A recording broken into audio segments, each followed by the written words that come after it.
Assalamualaikum warahmatullahi wabarakatuh. Bagaimana kabarnya teman-teman? Baik ya? Semoga senantiasa dalam keadaan sehat walafiat sehingga tetap semangat belajarnya. Senang sekali bisa kembali belajar bersama.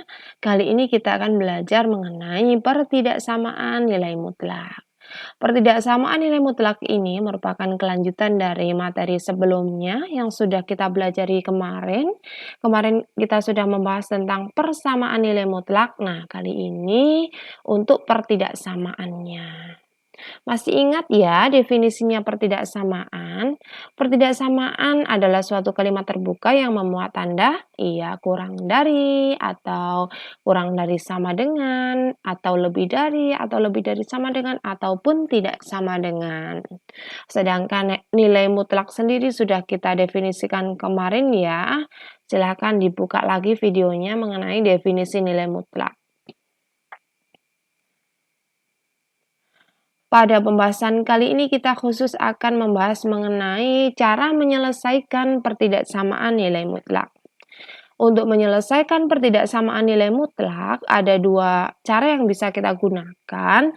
Yang pertama, kita bisa menggunakan aturan pertidaksamaan nilai mutlak, yaitu jika pertidaksamaan nilai mutlaknya nilai mutlak X kurang dari sama dengan P, artinya adalah X lebih dari sama dengan negatif P dan X-nya kurang dari sama dengan P.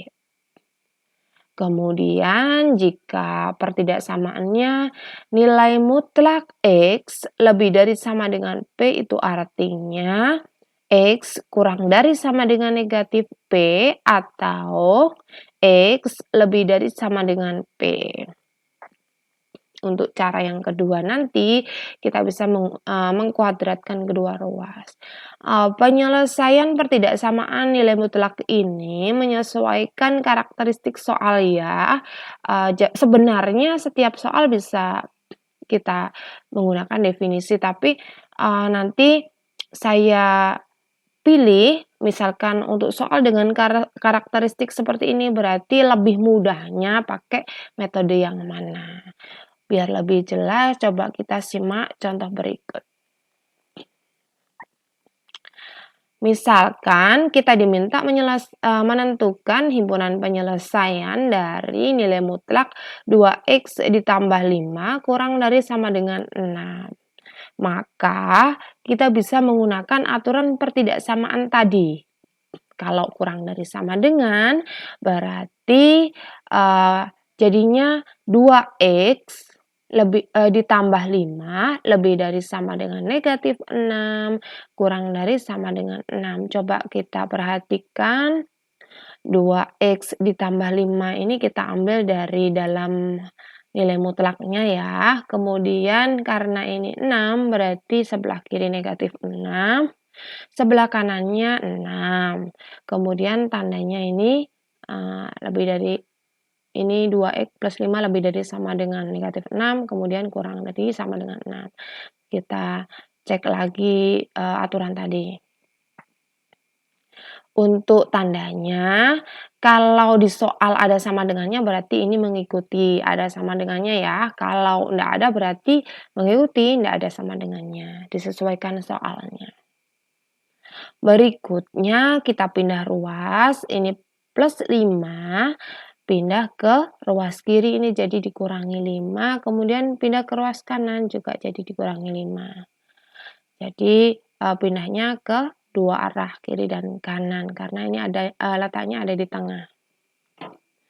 Negatif 6 dikurangi 5 hasilnya negatif 11, kemudian 6 dikurangi 5 hasilnya 1. Berikutnya, karena ini masih ada angka 2, berarti ruas kiri dan ruas kanan semuanya kita bagi dengan 2. Karena pembaginya adalah bilangan positif, berarti tidak merubah tanda, tandanya masih tetap. Jadi ruas kirinya kita dapatkan negatif 11/2, yang kanannya kita dapatkan 1/2. Jadi himpunan penyelesaiannya adalah X, di mana X lebih dari sama dengan negatif 11/2, X-nya kurang dari sama dengan 1/2, di mana X adalah elemen bilangan real. Bisa dipahami ya? Contoh yang kedua, misalkan kita diminta menentukan himpunan penyelesaian dari nilai mutlak 1 dikurangi 3x lebih dari 2. Kalau tadi kan kurang dari sama dengan, sekarang kita bahas yang lebih dari. Tidak ada sama dengannya.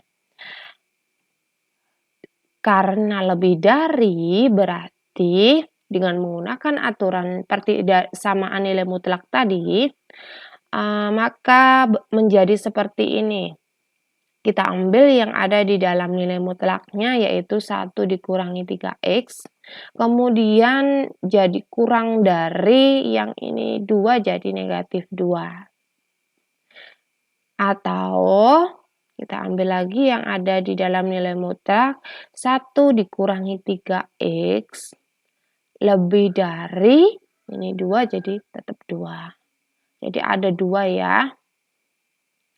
Ini untuk kurang dari, kemudian ini lebih dari. Kalau kurang dari, jangan lupa ini ada minnya. Yang lebih dari tetap sesuai dengan aturan tadi. Kita selesaikan, 1 pindah ke ruas kanan jadi negatif 1. Begitu juga dengan yang ini, jadi negatif 1. Berikutnya negatif 2 dikurangi 1 hasilnya negatif 3.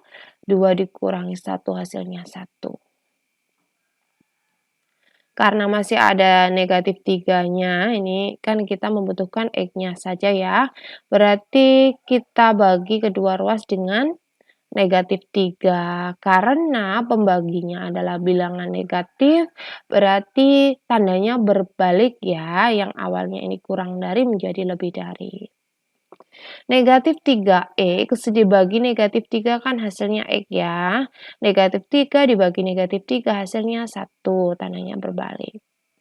Atau ini dibagi negatif 3 jadi negatif 3x dibagi negatif 3 hasilnya x. Tandanya yang awalnya lebih dari menjadi kurang dari. 1 dibagi negatif 3 jadi negatif 1/3.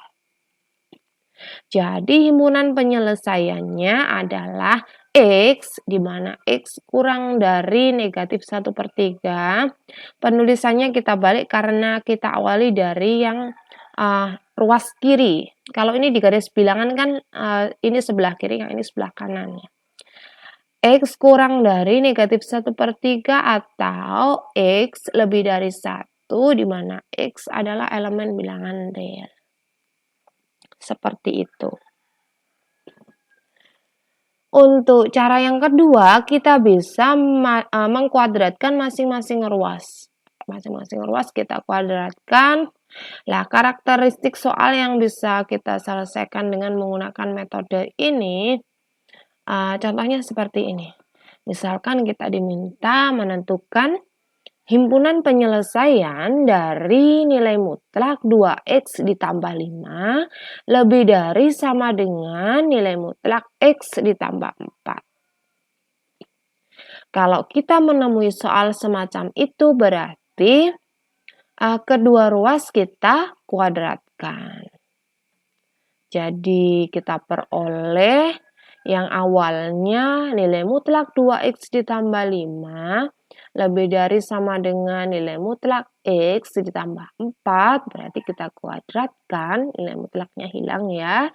Jadi 2X ditambah 5 kuadrat, lebih dari sama dengan X ditambah 4 kuadrat. Boleh? Boleh. Jadi ini sudah sesuai dengan aturannya.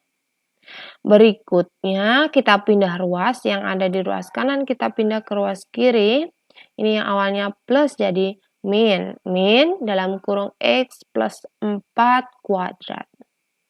Lebih dari sama dengan 0. Karena kan sudah kita pindah jadi habis. Jadinya 0. Ingat pada materi-materi sebelumnya, kalau ada, perhatikan ini, A kuadrat dikurangi B kuadrat, itu kan bisa kita rubah menjadi dalam kurung A ditambah B dikali dalam kurung A dikurangi B. Mungkin ada yang tanya gini, kok bisa? Coba kita cek. A dikali A itu kan A kuadrat ya. A dikali negatif B itu kan negatif AB. Kemudian B dikali A itu kan AB kan. Nah, negatif AB ditambah AB itu kan saling menghilangkan, hasilnya 0.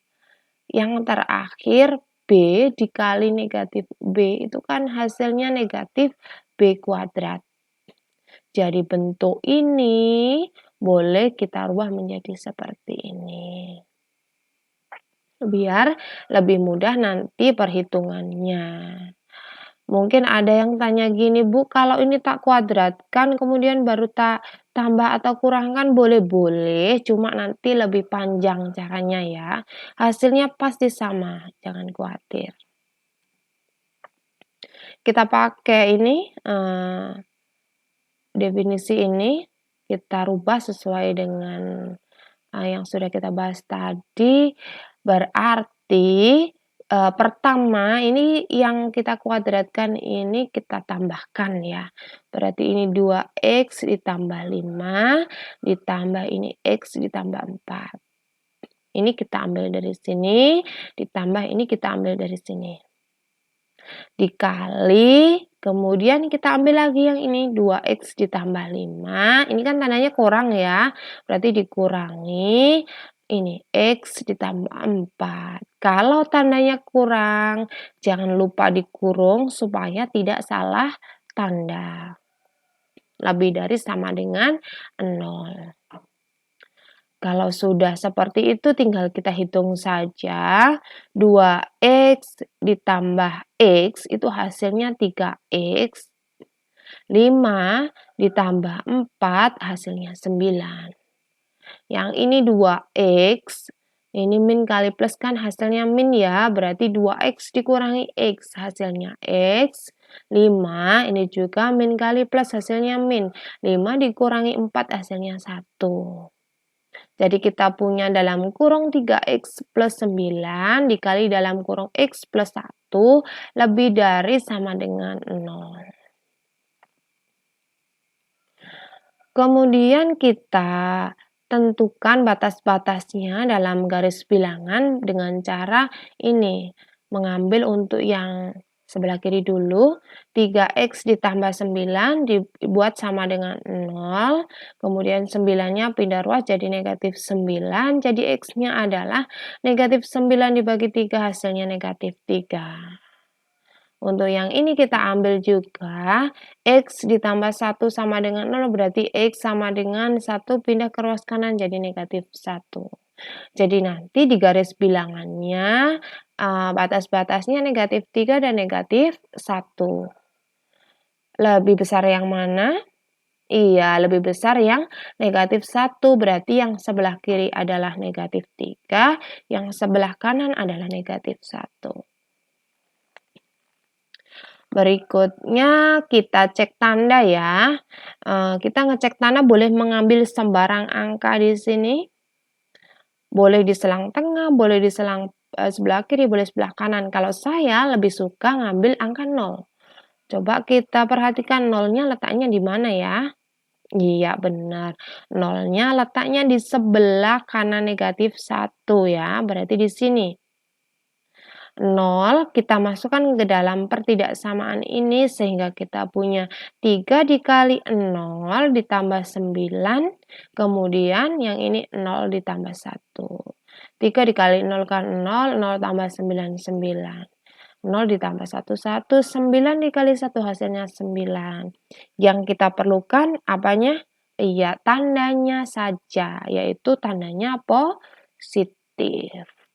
Berarti sebelah sini positif, selang-seling ya, karena ini adalah fungsinya kuadrat. Kalau ini kita kalikan kan jadinya kuadrat. Yang sebelah sini negatif, yang sebelah sini positif. Untuk memastikan kalau pengen ngecek silahkan dicek.